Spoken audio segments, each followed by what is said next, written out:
একটা নতুন গল্প নিয়ে হাজির হলাম। নাম হচ্ছে হৃদমায়ার প্রেমগাথা। লেখিকা রিক্তা ইসলাম মায়া। পর্ব ১। এই যে শুনছেন, কে আপনি? কি হয়েছে আপনার? এমন করছেন কেন? এই যে অর্ধজ্ঞান হারানো অবস্থায় রক্তাক্ত ছেলেটির সম্মুখে বসে পড়ল মায়া। নির্জন রাস্তায় মানুষের চিহ্ন মাত্র নেই। অথচ এমন নির্জন রাস্তায় কপাল ফাটিয়ে রক্তাক্ত অবস্থায় পড়ে আছে যুবকটি। উদ্বিগ্নতায় মায়া অচেনা লোকটির সাহায্য করতে চাইল। তাই হাঁটু গেড়ে লোকটির সম্মুখে বসে আলতো হাতে লোকটির গাল নাড়িয়ে সজ্ঞানে আনার চেষ্টা করে পুনরায় একই ভঙ্গিতে ডাকলো মায়া। এই যে শুনছেন, এই যে। ডাকতে ডাকতে মায়া নিজের বাসন্তী রাঙা শাড়ির আঁচলের দিকে তৎক্ষণাৎ অচেতন লোকটার কপাল চেপে ধরল রক্ত পড়া বন্ধ করতে। অস্থির মায়া আবারও ডেকে বলল, এই যে আমাকে শুনতে পাচ্ছেন? কে আপনি? এখানে এইভাবে পড়ে আছেন কেন? আপনি কি একা? আপনার সাথে আর কেউ নেই? এই যে শুনছেন? মায়া অনবরত ডাকে অর্ধবেহুশ লোকটি নিভে যাওয়া দুর্বল চোখে তাকালো। চোখে পড়ল মায়া লাল হিজাবধারী ঝাপসা একটা মেয়েলি মুখ। দুর্বলতার রেশ এতটাই যে ঠিকঠাক চোখ মেলে তাকাতে পারছে না লোকটা। তবে ঝাপসা চোখ।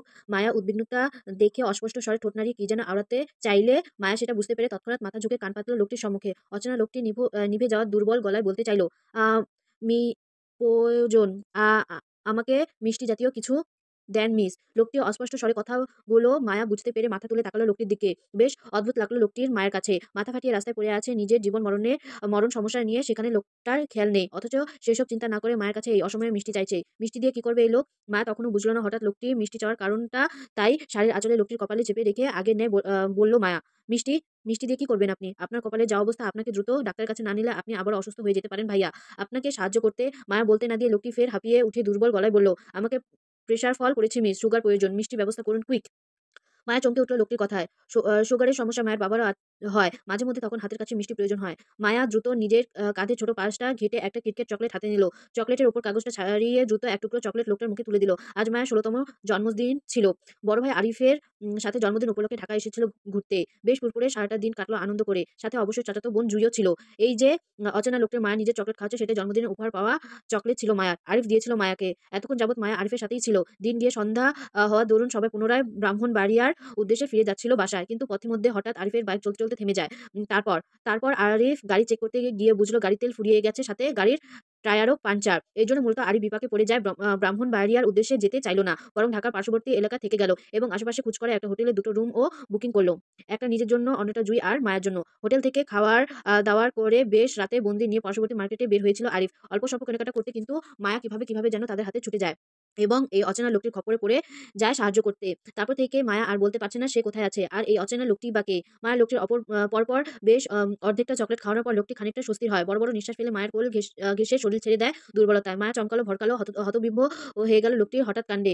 জড়তায় সিটিয়ে শিরশির করে উঠল শরীর মন। কম্পনের দেখা মিলল ওর ছোট শরীর। মায়া কাঁপা কাঁপা হাতে ফের লোকটির মাথায় শাড়ির আঁচলটা ভালো করে চেপে ধরে বলল, এই যে শুনছেন ভাইয়া, আপনার ফোনটা দিন না। আপনার আর আমার বাড়িতে ফোন করে জানিয়ে দিন আমরা বিপদে পড়েছি রাস্তায়। আমাদের যে তারা জলদি এসে এখান থেকে নিয়ে যায়। বাহিরের আবহাওয়া ভালো নেই। দেখুন না কিরূপ ঝড়ঝাপটা বাতাস বয়ে, আশেপাশে হয়তো যেকোনো সময় তুফান আসতে পারে। তাই দ্রুত আপনার ফোনটা আমায় দিন না প্লিজ, বাসায় কল করব। লোকটি কান অব্দি পৌঁছালো না মায়ের কথাগুলো। দুর্বলতায় চোখ বন্ধ করে পড়ে আছে মায়ের কোলে। মায়া নিজের অবস্থার কথা চিন্তা করে ঠোঁট ভেঙে উঠে কান্নায়। আচ্ছা মতন ফেঁসে গেছে সে। না নিজের একটা ফোন আছে আর না লোকটার কিছু বলছে।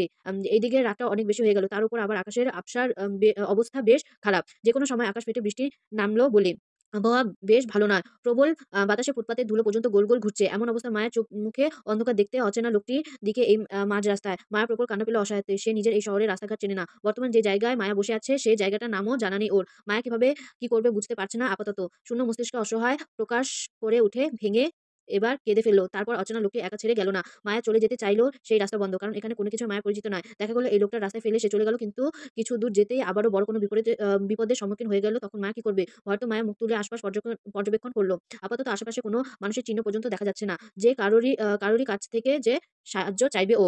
অসহায় মায়ের লোকটির কাঁধ চেপে কোনোমতে ধরে বসাতে চাইল। দুর্বলতায় লোকটি ফের নেতিয়ে পড়ল মায়ের কাঁধের অপার কপাল ঠেকিয়ে। অদ্ভুত শিহরণে মায়ের কিশোরীর মন কেঁপে উঠল। কাঁপা কাঁপা হাতে মায়া লোকটির ২ বাহু ধরে বলল, এই যে ভাইয়া, আমাকে শুনতে পারছেন? আপনার ফোনটা কোথায় বলুন না প্লিজ। তৎক্ষণাৎ শুনে গেল লোকটির মৃদু স্বরের ধ্বনি। দ্রুত কোনো সেফ জায়গায় চলুন মিস, নয়তো বিপদে আমাদের সন্নিকটে এই এরিয়াটা ভালো নয়। ভয়ে মায়া হাঁসফাঁস করল। মনে কিছু সাহসযোগী যে অচেনা লোকটি ধরে উঠাতে চাইল, কিন্তু বলিষ্ঠবান লোকটির ওজনের সঙ্গে পারল না মায়া। ধিমে হাঁপিয়ে উঠল লোকটি দাঁড়া করতে গিয়ে। সেই সাথে উঠতে গিয়ে নিজের পায়ের পাতার নিচে পড়ে শাড়ি কুচিগুলো খুলে গেল তত্তর করে। আঁতকে উঠে তৎক্ষণাৎ মায়া বাঁ হাতে খুলে যাওয়া শাড়ি কুচিগুলো ধরে এলোমেলোভাবে পুনরায় কোমরে গুজল। লোকটা ধরে দাঁড়া করাতে গিয়েও মায়া আরেক ঝামেলা পড়ে গেল। যখন দেখল মায়া হাট আ হাইটের লোকটির কাঁধ সমান হলো তখন। এরপর আবার লোকটির ওজন মায়ার সান্নিধ্য বাড়িয়ে দিল। এত বড় মানুষটিকে কিভাবে মায়ের কাছে ভর দিয়ে সামনে এগিয়ে যদি সেই লোকটি পুরোপুরি লাগলই না পেল। অসহায় মায়া এবার বেশ ছুটে কান্না পেল। আর একটু লম্বা হলে কি এমন হতো? অন্তত লম্বা জোরে না হয় এই লোকটিকে এই মুহূর্তে ঠিকঠাক সাহায্য করতে পারত। মায়া ভাবনার মাঝে পুনরায় আঁতকে উঠে যখন বুঝতে পারল অচেনা লোকটি মায়ের কাঁধ চেপে নিজের ভর ফেলে মায়ের উপরে, লোকটি বেশ লম্বা হওয়ায় মায়ের দিকে অনেকটা ঝুঁকে পড়তে হয়েছে তাকে। মায়া তত্তর করে কেঁপে উঠল, বাধা দিতে চাইল, বুঝতে পারল এই লোকটির অবস্থা আরো খারাপ হয়ে যাচ্ছে ক্রমাগত। লোকটি নিজের দুর্বলতা ঠিকঠাক দাঁড়াতে পারছে না বলে মায়ের উপরে ওজন ছেড়ে দিচ্ছে ধীরে ধীরে। আ তাই এখন যদি মায়া দ্রুত এই ঝড়ঝাপটার মাঝে লোকটি নিয়ে সেফলি কোনো জায়গায় না যায় তাহলে আরো বিপদে পড়বে তারা দুজন। অচেনা লোকটি যে কোনো সময় জ্ঞান হারাতে পারে বলে মনে হয় মায়ার। তাই নিজের কাঁধের উপর লোকটির হাত চেপে ধরে সামনে এগোলো সে। লোকটার হাইট আর ওয়েট সামলাতে গিয়ে মায়া বরাবরই খেই হারিয়ে হোঁচট খেয়ে পড়তে গিয়েও নিজের ব্যালেন্স সামলিয়ে সামনে এগোলো। বেশ অনেকটা পথ এলোমেলো হাঁটার পর দেখা মিলল এক অর্ধবয়স্ক লোকের সাথে। দ্রুত পদে হাঁটছিলেন তিনি, কিন্তু ভাগ্যক্রমে দেখা মিলল মায়াদের সাথে। মায়া বেশ আকুতি মিনতি করে সাহায্য চাইল নিজে আর অচেনা লোকটির জন্য। বয়স্ক লোকটি প্রথমে অচেনা যুবক-যুবতীর সাহায্য করতে মন বাঁধল, মুখে কিছু বলল না মানবতার খাতিরে। বরং নিশ্চুপে এগিয়ে আসলো মায়াদের সাহায্য করতে। মায়ের কাঁধ থেকে অচেতন লোকটি নিজের কাঁধে তুলে নিয়ে এগোলো নিজের বাড়ি পর্যন্ত। মায়া তাদের পিছু পিছু গেল, কিন্তু বিপত্তি বাধল অর্ধবয়স্ক লোকটি বয়স্ক বৃদ্ধা বাবাকে নিয়ে। তিনি মায়া আর রক্তাক্ত লোকটির অবস্থা দেখে বেঁকে বসলো। সাহায্য করতে দ্বিমত জানালো। উনার ধারণা মায়া আর অচেনা লোকটি প্রেমযুগল এবং তারা পরিবারের চাপে পালিয়ে এসে হোটেল রুমে আশ্রয় নিয়েছে। আকাম করতে গিয়ে দুজন পুলিশের কাছে ধরা খেয়েছে। তারপর লোকটি পুলিশের হাতে মার খেয়ে দুজন আবারও পালিয়ে এবং উনার বাড়িতে এই মুহূর্তে আশ্রয় দিতে চাচ্ছে উনার ছেলের মাধ্যমে। এটা উনার চিন্তা ভাবনায় এতে ইতিমধ্যে চিন্তা ভাবনা অনুযায়ী মায়াকে এক ছুট কথা শুনিয়ে ফেলেছে এইসব বিশ্লেষণ করে। অবশ্য বৃদ্ধা লোকটি এমন সব বিশ্লেষণ করার পিছনে যথেষ্ট কারণ আছে, আর সেটা হলো মায়ের পরিহিত এলোমেলো শাড়ি আর অচেতন যুবক ইন করা শার্ট প্যান্টের ভেতর থেকে বেরিয়ে আসা জন্য মূলত উনার অপবিত্র ধারণা আসল মনে মায়াদের নিয়ে। বৃদ্ধা লোকটি কথায় মায়া কান্না করতে করতে নিজের দিকে তাকালো। অচেনা লোকটি নিয়ে টানাটানি করতে মায়ের গায়ে শাড়িটা অগোছালো, সাথে সাথে রক্তাক্ত লাল দাগে ছড়িয়ে আছে সমস্ত শাড়ির জায়গায় জায়গায়। এমনকি মাথার হিজাবটাও ঠিক নেই। যে শাড়ির আঁচলটা পূর্বে থেকে কিছুটা রক্তে ভিজে ছিল।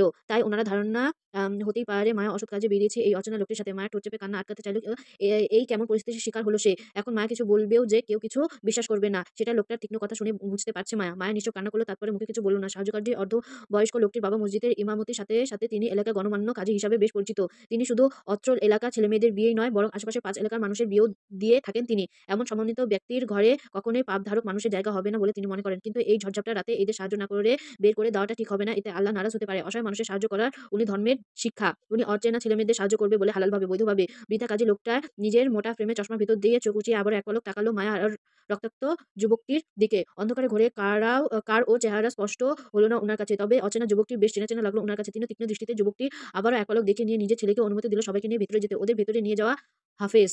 জি আব্বা। বাবা অনুমতি পেয়ে অচেনা যুবকটি নিয়ে ভিতরে গেল হাফেজ সাহেব। পেছন পেছন মায়াও গেল। যুবকটিকে ধরে বিছানায় শুয়ে দিতে চিত্তে চমকে গেল হাফেজ সাহেব। আতঙ্কিত চোখে বিছানায় শয্যাশায়ী যুবকটাকে দেখে তৎক্ষণাৎ ঘাড় ঘুরিয়ে তাকালো মায়ের দিকে। মায়ের ওপর থেকে নিচ পর্যন্ত চোখ বুলিয়ে দেখে দ্রুত বের হয়ে গেল রুম থেকে নিশ্চবে। মায়া হাসফাস করল হাফেজের সাহায্যে অদ্ভুত দৃষ্টিতে। তিনি চলে যেতে মায়া স্বস্তির হলো। ধীর পায়ে এগিয়ে গেল যুবকটির কাছে। হালকা ঝুঁকে পড়ল যুবকটির অবস্থা চেক করতে। ছেলেটি নড়াচড়া না দেখে মায়া আস্তে করে বসলো লোকটির পাশে। কিছুই ভালো লাগছে না ওর। অচেনা জায়গার অচেনা মানুষের সাথে বসে থেকে বিপদ ভয় হচ্ছে মনে। আবার না জানি কিসের মধ্যে পড়ে যায় ও। ভীতু মায়া কলিজা পর্যন্ত কাঁপছে, গলা শুকিয়ে কাঠ। মায়া মত্ত হয়ে ঠায় বসে রইল অচেতন লোকটির পাশে। কোথাও যাওয়ার জায়গা নেই ওর। তাছাড়া এই বাড়ি হুজুর টাইপের লোকটার কথাও মায়া ভালো লাগেনি। মায়া তখন কি সব ভুলভাল বলল। মায়া মোটেও বাজে মেয়ে নয়, এখনো অবধি প্রেম করেনি। কলেজে উঠে একটা প্রেম করবে ভেবে নিয়েছে ও, তবে পরিবারের বিরুদ্ধে যাবে না কখনো, নোংরামি তো ভুলেও না। মায়া ২ হাতে মাথা চেপে বিছানার পাশে ঝুঁকে বসলো। আপাতত টেনশনে মাথা ফেটে যাচ্ছে নিজের ভাইয়ের সাথে কিভাবে যোগাযোগ করবে সেটা নিয়ে। মায়া ভরডর টেনশন আতঙ্কে সবকিছু বাড়িয়ে দিয়ে জাহির হলো কাজী মোল্লা ও তার ছেলে হাফেজ সাহেব। তাদের পেছন পেছন হালকা পাতলা গরনে আরো একটি ছেলে প্রবেশ করলো বাসা গেঞ্জি গায়ে দিয়ে।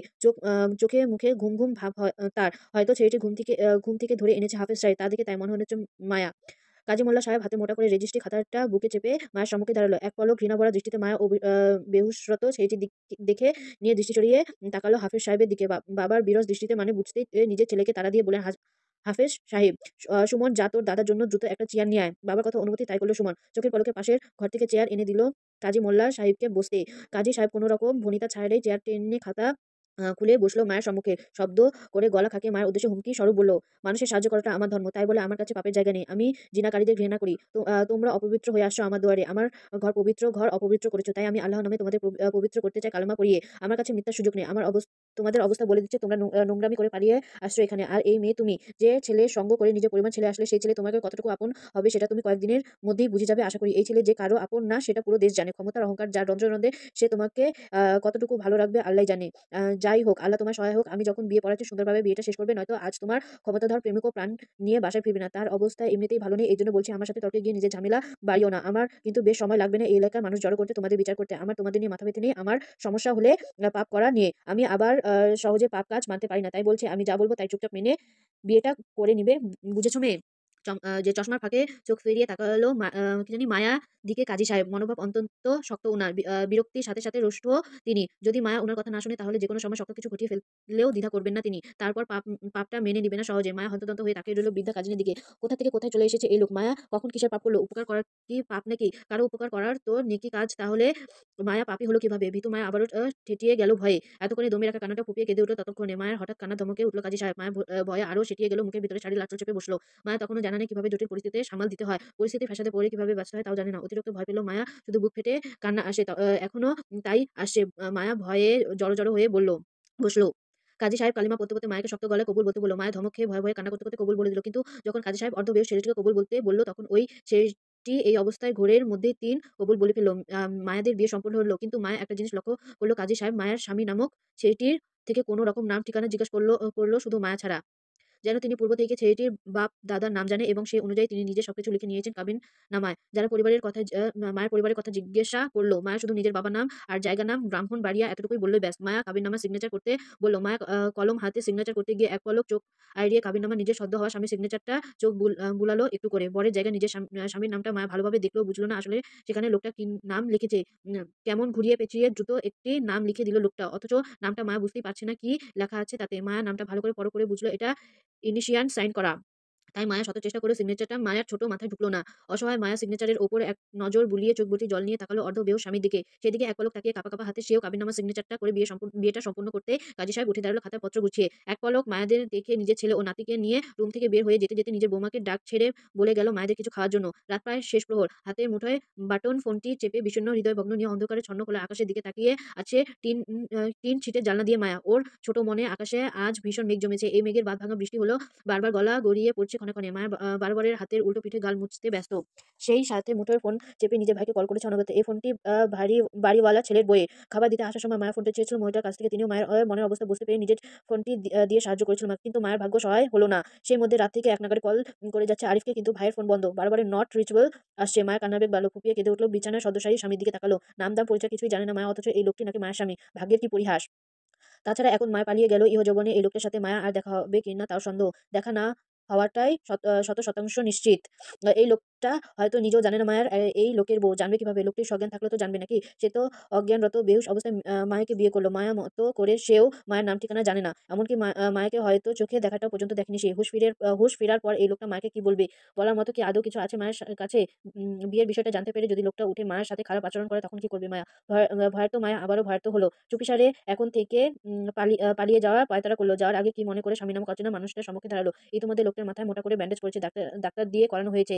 বাড়িওয়ালা ছেলে করিয়েছে। অসুস্থতার জন্য তখন বেঘোরে ঘুমাচ্ছে সে। মায়া লোকটার গভীর চোখে দেখে নিয়ে চুপিসারে চলে যেতে গিয়েও পা থেমে গেল। হাতে বাটন ফোনটা চেপে সময়টা দেখে নিল ৩টা ৪০, প্রায় ভোর। মায়া হাঁসফাঁস করতে লোকটার এই অসুস্থ অবস্থায় একা রেখে যেতে। একটা মাত্র স্বামী মায়ার। এই অসুস্থতার মাঝে যদি হারিয়ে যায়, মায়া চলে গেলে তখন মায়ের পাপ হবে না।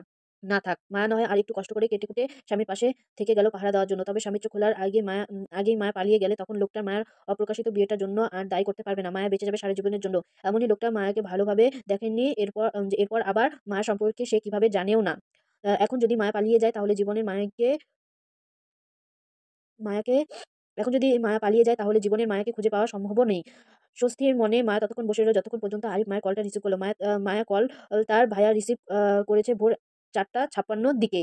তখন প্রায় ভোর ধমনীর বুকে। উৎফুল্ল মায়া নিজের ভাইকে ওর অবস্থান কথা জানিয়ে সবকিছু ছেড়ে তৎক্ষণাৎ পালালো খোলে জানালা দিয়ে। তবে যাওয়ার আগে নিজের হাতের বাটন ফোনটা রেখে গেল স্বামীর সাহায্যের জন্য। মায়া অচেতন স্বামীর ঘুম ভাঙে প্রায় ৭টার দিকে। মাথা চেপে উঠে বসতেই রুমে ঢোকে কাজী সাহেব। তীক্ষ্ণ দৃষ্টিতে রুমে আশেপাশে তাকিয়ে মায়ের খোঁজ করা। মেয়েটি কোথায়? গম্ভীর কণ্ঠে কানে আসতে ভারী মাথা চেপে ধরে চোখ তুলল কাজী সাহেবের দিকে তাকালো ছেলেটি। ব্যথায় মাথা এমনই হ্যাং হয়ে গেছে।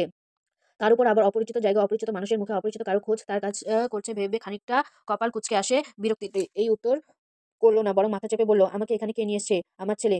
কাজী সাহেবের কথার পৃষ্ঠে তেমন কিছু বলল না। যুবকটি শুধু একটু করে বলল, "একটা ফোন পাওয়া যাবে?" কাজী সাহেব তীক্ষ্ণ দৃষ্টিতে ছেলের হাবভাব বোঝার চেষ্টা করে বলল, "তোমার সামনেই রাখা আছে, দেখো।" ছেলেটি চোখ আউড়িয়ে নিজের সামনে থাকা মায়ের রেখে যাওয়া বাটন ফোনটি হাতে তুলে নিতে চাইলে কাজী সাহেব আবারও মায়ের খোঁজ করে বলল, "তোমার সাথে মেয়েটি কোথায়?" ফোনটি হাতে নিতেই কপাল কুঁচকে তাকালো কাজী সাহেবের দিকে। ছেলেটি মূলত সে তখনও বুঝতে পারছে না তাকে বারবার কথা জিজ্ঞেস করা হচ্ছে। "কিসের মেয়ে?" অপকটে সোজাসাপটা উত্তর করল কাজী সাহেব, "তোমার নিয়ে রাতে যে মেয়েটা এসেছিল এখানে, আমি তার কথা জিজ্ঞেস করছি। সে কোথায়? তাকে দেখছি না কেন?" ছেলেটি কপাল কুঁচকে কিছুক্ষণ মত্ত থেকে মনে করার চেষ্টা করল আসলে কাজী সাহেব কার কথা বলতে চাচ্ছে তাকে। কয়েক সেকেন্ডের মধ্যে স্মরণে আসলো একটা ঝাপসা লাল হিজাবধারী মেয়েলি মুখ। রাস্তায় দেখা হয়েছিল মেয়েটির সাথে তার। দুর্বলতা টিকটাক মেয়েটার ফেসটা পর্যন্ত দেখা হয়নি তার। এরপর থেকে সে নিজের হুঁশ ছিল না বলতে গেলে। অথচ এখন সকাল হতে না হতে সেই মেয়ের খোঁজ তার কাছে করছে। অদ্ভুত তো, সেই মেয়েকে দেখেনি জীবনে, সেই মেয়ের খোঁজ কিভাবে দেবে সে? বিষয়টি সে তেমন একটা আমলে না নিয়ে স্বাভাবিক ভঙ্গিতে বাটন ফোন নাম্বার টাইপিং করতে করতে অপকটে উত্তর বলল, "আমি জানি না সে কোথায়।" "তুমি জানো না মানে?" যুবকটি বাটন ফোন টাইপ করে কাউকে মেসেজ পাঠিয়ে দুর্বল শরীরে উঠে দাঁড়ালো। আপাতত নিজের গন্তব্যের জন্য বের হতে হবে সে। এখানে আর এক মুহূর্ত নাই। কিন্তু কাজী সাহেবের বারবার তীক্ষ্ণ দৃষ্টিতে এড়িয়ে পকেটে ২ হাত গুজতে গুজতে বলল, "আপাতত বলতে পারছি না আমার অনুসন্ধানকৃত মেয়েটি কোথায়।